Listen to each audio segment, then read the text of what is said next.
சின்ன சின்ன விஷயங்கள் நீயா நானா என்ற ஒரு போட்டியில் நமக்கு ஏதோ ஒரு காரணம் இருக்கும். இந்த ஈகோ கோஸ் டு ஈஸி கோ. இதுதான் வாழ்க்கை. விட்டு கொடுக்கறது நம்மளுடைய மனைவி, நம்மளுடைய கணவன், நம்மளுடைய பிள்ளைகள். எப்போ கிடைக்குதோ உங்களுக்கு நேரம். அரச மரத்தை சுற்றி வந்துட்டிங்கனாக்கா வீட்டில் இருக்கக்கூடிய கணவன் மனைவிக்கிடையே அன்பு பெருகும். ஏன்னா அங்கே பார்த்திங்கனாக்கா நல்லது கெட்டது எல்லாமே புரிய வச்சிடும். அவ்வளோ பெரிய ஃப்ரீக்வன்சி இந்த மரத்துக்கு உண்டு. இந்த துளசியோடைய வாக்கு சாதாரண வாக்கு கிடையாது. உங்களுடைய நினைக்கிற விஷயத்தை அவ்வளோ அழகாக கொண்டு கொடுக்கும். ஸோ துளசியோடைய மகிமை வேறு லெவல். ஸோ வாயில் துளசியை மென்றக்கூடாது. வாயில் நாக்கில் வச்சுட்டு நல்ல மனசார உங்களுடைய தாட்டை வச்சுட்டு அதுக்கப்புறம் மென்று சாப்பிட்டு பாருங்கள். அந்த உமிழ்நீரோடு அந்த உள்நாக்கு தொங்குது பார்த்திங்களா, அது போகும் பிரெயினுக்கு.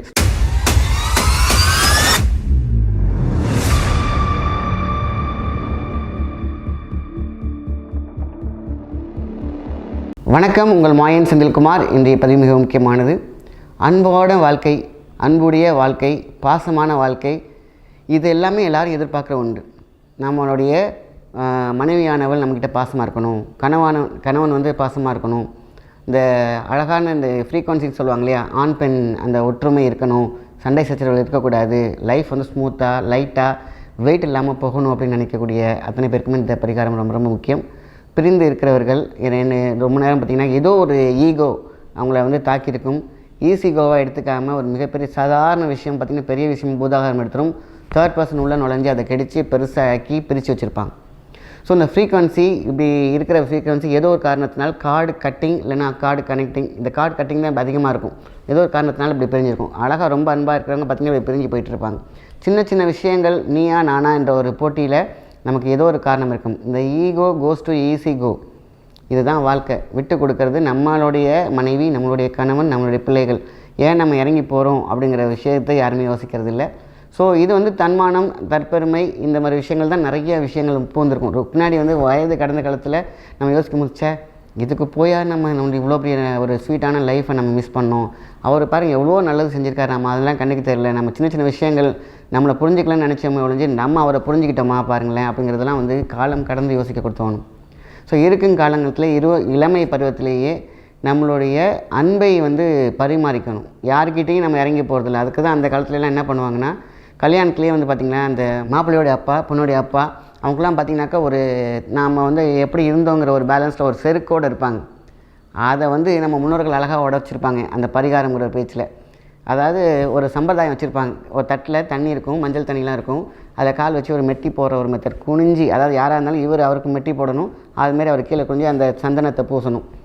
அப்போது ஈகோ உடைக்கிறாங்க பாருங்கள். குனிஞ்சி அதை காலில் அப்படி தடவும் போது, உன் காலிலேயே நான் வந்து என்னுடைய அன்பையும் நம்ம மேலே இணைஞ்சிட்டோம், நீலேருந்து நம்ம வந்து அண்ணன் தம்பி மாதிரி நம்ம வந்து ஒன்றுக்கு ஒன்று அப்படின்னு சொல்கிறத வந்து அந்த காலில் வந்து குனியும் போது அது நம்மளுடைய ஆட்டோமேட்டிக்காலே சைக்காலஜிக்காகவே உடஞ்சிரும். யாரும் சொல்ல வேண்டிய அவசியமே இல்லை. இதை போட்டோம், உன் காலையே நான் தொட்டேன்டா அப்படிங்கிற மாதிரி மனசு ஃபிக்ஸ் பண்ணிடும். அதுக்கப்புறம் தான் அந்த ஈகோலாம் உடஞ்சி ஈஸிகோவாக அவங்களுக்குள்ள ஒரு அண்டர்ஸ்டாண்டிங் வா போகலாம் அப்படின்னு தட்டி கொடுக்குற அளவுக்கு. அதே மாதிரி பார்த்தீங்கன்னா இவங்க குனிஞ்சு சந்தனத்தை தடவி ஒரு பொட்டு வைக்கிற ஒரு சம்பிரதாயம் வச்சுருப்பாங்க. நான் இப்போ ரெண்டு பேரும் அந்த பரிமாறிக்கும் போது பெண்ட் பண்ணிடுறாங்க இல்லையா. வாழ்க்கை அவ்வளோதான்டா, அவ்வளோதான் சிம்பிள். நான் உனக்கு சரண்டர், நீலேருந்து எனக்கு சரண்டர் அப்படிங்கிற மாதிரி தான் அந்த ஃபேமிலியே. ஏன்னா அந்த காலத்தில் மேலே தலைங்க தான் ரொம்ப முக்கியம். அந்த தலைங்களே ரெண்டு சரண்டர் பண்ணிட்டாங்கன்னா அந்த குடும்பம் நல்லாயிருக்கும். ஸோ அழகாக அந்த மாதிரி வளைஞ்சி போகக்கூடிய விஷயங்கள் நம்ம குடும்பத்தில் தானே அப்படிங்கிறது மட்டும் யாருமே யோசிக்கிறது கிடையாது. முழுசாக அவங்க சொல்கிறத நம்ம வாங்கணும், அதே மாதிரி அவங்க சொல்கிறத நம்ம உள் வாங்கணும். இது பார்த்திங்கன்னா ஒரு நிமிஷம் தான் இருக்கும். இந்த ஒரு நிமிஷத்துக்கு நம்ம இடம் கொடுக்காமல் அவங்க சொல்கிறத நம்ம கேட்காம அவள் சொல்கிறத நம்ம ஏன் கேட்கணும், நம்ம சொல்கிறத அவள் கேட்கலையா, அந்த ஈகோவை நம்ம உருவாக்கிக்கிறோம் நமக்குள்ளேயே. இப்படி பல விஷயங்கள் இருக்கலாம்.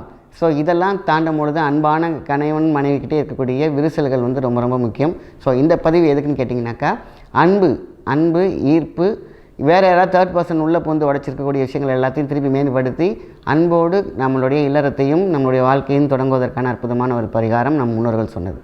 ஸோ நம்ம என்ன பண்ணுறோம், சிம்பிள். ஆணாக இருக்கட்டும் பெண்ணாக இருக்கட்டும், நம்மளுடைய உடம்பு என்னென்னு கேட்டிங்கனாக்கா லெஃப்ட்டு ரைட் ரெண்டு ஸ்னேக். இதான் நீங்கள் வந்து மரத்துக்கு அடியிலலாம் பார்த்தீங்கன்னாக்கா நம்மளுடைய அந்த பாம்போடைய இது வந்து பார்த்திங்கன்னா அழகாக வந்து சொல்லியிருக்கோம். நம்ம உடம்பில் இருக்கக்கூடிய இந்த சக்கராஸ் தான். ஸோ இதுதான் அந்த ஈர்ப்புகளையும் நம்ம அந்த ஃப்ரீக்வன்சியையும் கொடுக்கக்கூடிய அற்புதமான விஷயம். ஸோ அப்போ என்ன பண்ணணும், ஒய்ஃப் சைடில் ப்ராப்ளம் இருந்தாலும் சரி, ஜென் சைடு ப்ராப்ளம் இருந்தாலும் சரி, யார் வேணாலும் செய்யலாம். நம்ம ஒரு சனிக்கிழமை போய் மரத்துக்கு அடியில் இருக்கக்கூடிய இந்த நாக பந்தம்னு சொல்லுவாங்க, இதுக்கு பேர் ரெண்டும் பின்னி பிணைஞ்சிட்ருக்கோம். அதுக்கு வந்து தண்ணி ஊற்றினா போதும். பால் ஊற்றினா ரொம்ப நல்லது. பச்சை பால் வந்து ஊற்றுனீங்கன்னா போதும். ஊற்றும் பொழுதே என்னுடைய குடும்பம் சந்தோஷமாக இருக்க வேண்டும், என் மனைவி வந்து சந்தோஷமாக இருக்கணும், இல்லை என் கணவன் நன்றாக இருக்கணும், அவர் சந்தோஷமாக இருக்கணும், எங்கள் குடும்பத்துக்குள்ளே எந்த பிரிவினையும் இருக்கக்கூடாது. இந்த 2 பாம்பு இருக்குது பார்த்தீங்களா, அது எப்படி பின்னி பிணைஞ்சிருக்கோ அதேமாரி தான் வாழ்க்கையில் புருஷன் பொண்டாட்டியோட அன்பு பின்னி பிணைந்து இருக்க வேண்டும். அந்த கான்செப்ட்டு நீங்கள் அதை பார்த்து நீங்கள் அதை ஊற்றும் பொழுது இயற்கையாகவே ஏதாவது ஒரு கட்டு இருந்தாலும் உடஞ்சிரும். ஸோ வார வாரம் இல்லைன்னா மாதத்துக்கு ஒரு தடவை யார் வேணாலும் இது பண்ணும் பொழுது குடும்பம் ஒற்றுமை இருக்கும். இது நம்பர் 1. ஸோ அதில் வந்து பச்சை பால் ஊற்றலாம், தண்ணி ஊற்றலாம், அதை சுற்றி வளம் வரலாம். இது எல்லாமே கண் பார்க்க உடலில் எல்லாமே சக்திகளும் கோர்த்து கொள்ளும் கோர்க்க. ஸோ இது ஒரு ரொம்ப ரொம்ப முக்கியமான ஒரு விஷயம். அடுத்தது 2வது வந்து பார்த்திங்கனாக்கா அரச மரத்தை சுற்றி வந்துடலாம். 2 பேரும் சரி, இல்லாட்டினா தனித்தனியாக சுற்றினாலும் சரி, எப்போ கிடைக்குதோ உங்களுக்கு நேரம் அரச மரத்தை சுற்றி வந்துட்டிங்கனாக்கா வீட்டில் இருக்கக்கூடிய கணவன் மனைவிக்கிடையே அன்பு பெருகும். ஏன்னா அங்கே பார்த்திங்கனாக்கா நல்லது கெட்டது எல்லாமே புரிய வச்சிடும். அவ்வளோ பெரிய ஃப்ரீக்வன்சி இந்த மரத்துக்கு உண்டு. அதே அரச மலையிலே 2 எடுத்துக்கணும். அரச மர இலை இருக்கு இல்லையா, 2 எடுத்துக்கிட்டு ஒரு இலையை வந்து பார்த்திங்கன்னா கீழே வச்சுக்கோங்க. அதில் வந்து குங்குமம், மஞ்சள், விபூதி, இந்த 3மே இருக்கணும். குங்குமம், மஞ்சள், விபூதி, சிவசக்தி, மஞ்சள் மங்களகரம். அப்போ என்ன பண்ணுறீங்க, அதை அழகாக இன்னொரு மேலே ஒரு இலை வச்சு அதை அப்படியே சுருட்டி மஞ்சள் காப்பு கட்டி வச்சுருங்க. முதல் இலை வந்து ஹஸ்பண்ட், அடுத்தது வந்து ஒய்ஃபு, அப்படி வச்சுக்கலாம். நடுவில் இருக்கக்கூடிய அந்த 3 ப்ராசஸ் இருக்குது பார்த்தீங்களா, குங்குமம், மஞ்சள், விபூதி, இந்த 3மே 2ஓட சேருது. மனசார்ந்து மனம் எனக்கும். அப்போ என்ன பண்ணுறோம், சுற்றி கொண்டு போய் நம்ம வந்து பூஜை ரூமில் வச்சுருங்க. இது கணவன் மனைவி இருக்கக்கூடிய அன்பை உறுதிப்படுத்தும், அதை வந்து சேர்த்து வைக்கும். அந்த மனக்கோணல் இருக்காது, சந்தோஷமாக இருப்பாங்க. ஸோ இப்போ யார் வேணாலும் அதை செய்யலாம். தனி பிரிஞ்சு இருந்தாலும் சரி, இந்த லேடிஸ் சைட்லையும் செய்யலாம், ஜென்ஸ் சைடையும் செய்யலாம், இவங்களுக்காக பெற்றோர்கள் செய்யலாம், ரத்த உறவுகள் யார் வேணாலும் செய்யலாம்.